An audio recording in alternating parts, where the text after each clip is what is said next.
Brought to you by Agilus Diagnostics.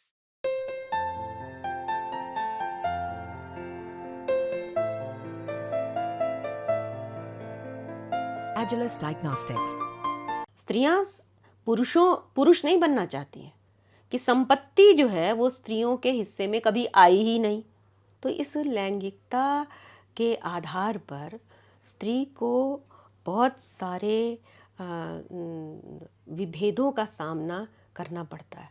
ये काम सिर्फ स्त्रियों का ही क्यों होना चाहिए कि वो पुरुषों का मानसिक रूपांतरण करें या अन्य जेंडर्स का मानसिक रूपांतरण करें ताकि वो स्त्री को बराबरी के स्तर पर ले आए। मैं ये जानना चाहता हूँ कि ये जो स्त्रीवाद है, नारीवाद जिसकी हम बात करते हैं, फेमिनिज्म, इसमें इतना विभेद क्यों है कि आंकड़ों के स्तर पर आप क्रोएशिया डायरी के बहाने बोस्निया हर्ज़गोविना उस पूरे इलाके में जो अत्याचार, दुराचार, अनाचार हुए स्त्री तन पर, मन पर, उनकी पारिवारिक और सामाजिक व्यवस्था पे, आर्थिक स्थितियों पे, उन पर बहुत बृहद रूप में डायरी के रूप में आपने दर्ज किया। आखिर यह बिंदु कहाँ से आता है कि स्त्रीवाद जो स्त्री के अस्तित्व, उसके अधिकार, उसकी क्षमता को लेकर जुड़ा है, उसमें पश्चिम और पूरब या विचारधारा के स्तर पर कि ये साम्यवादी स्त्रीवाद है या ये पूंजीवादी स्त्रीवाद है या हम कहें कि भारतीय स्त्रीवाद है, ये अंतर क्यों आ रहा है? अगर हम स्त्रीवाद की बात कर रहे हैं तो स्त्री एक एंटिटी के हिसाब से न मानिए, एक स्त्री का अपना अस्तित्व है और सभी लोग एक मत क्यों नहीं रख रहे हैं? वहाँ पे विचारों का ये अंतर क्यों है, कॉन्फ्लिक्ट क्यों है? मैं यहाँ से अपनी बात कहना चाहूँगी कि सभी लोग एक मत क्यों रखें?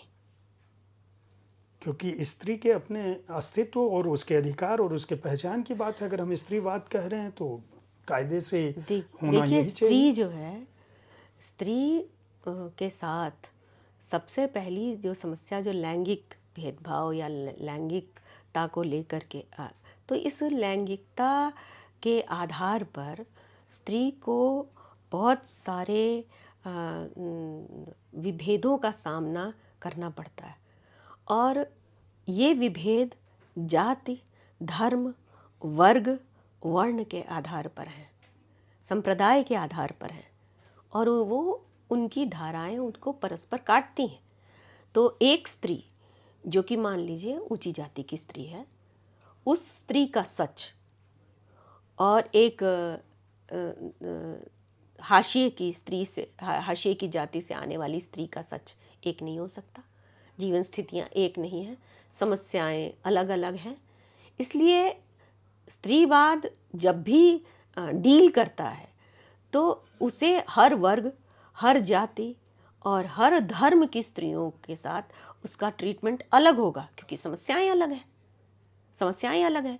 और अगर हम सारे स्त्रीवाद को सिर्फ इसलिए एक ही छड़ी से हाँक देंगे या ये कहेंगे कि सारे लोग स्त्रियों को समानाधिकार नहीं दे रहे या दे रहे हैं, तो स्त्रियां पुरुष नहीं बनना चाहती हैं, स्त्रियां मनुष्य बनना चाहती हैं। स्त्रीवाद का कहना है कि हमें भी मनुष्य समझा जाए।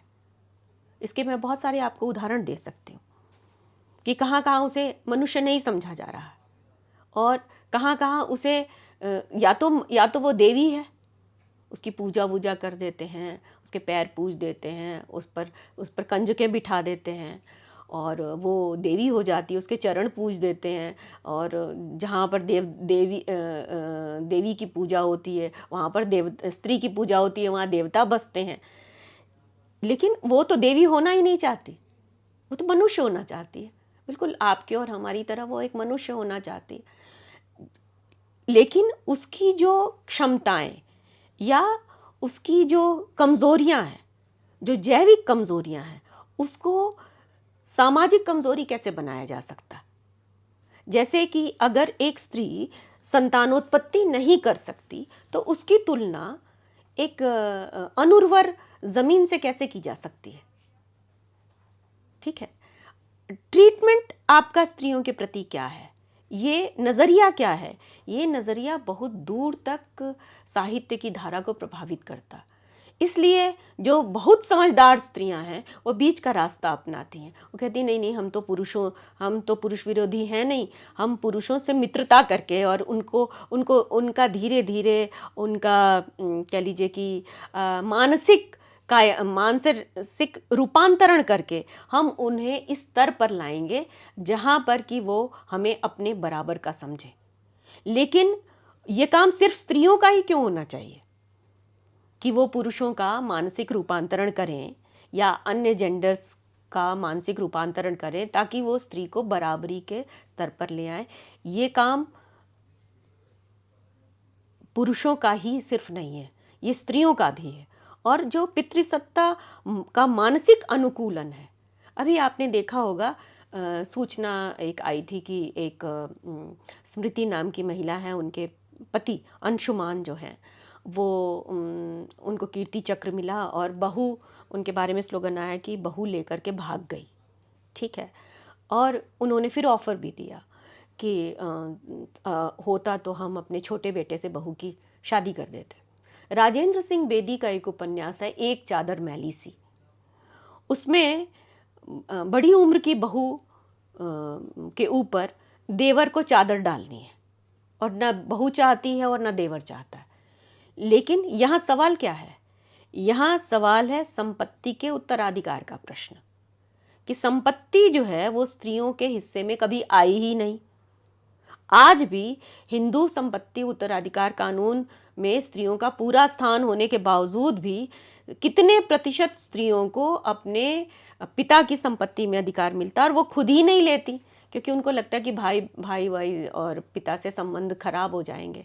भाई इन्होंने हमारी शादी कर दी, इतना इन्होंने हमारे ऊपर कृपा कर दी, बहुत अच्छा, अब हम राखी में जाएं वहीं उतनी देर हमारा सम्मान हो जाए। तो जो स्त्री अपने अधिकारों के लिए आवाज़ उठाती है उस स्त्री को समाज स्वीकार करने के लिए तैयार नहीं है। आज भी आप अच्छी तरह देख रहे हैं।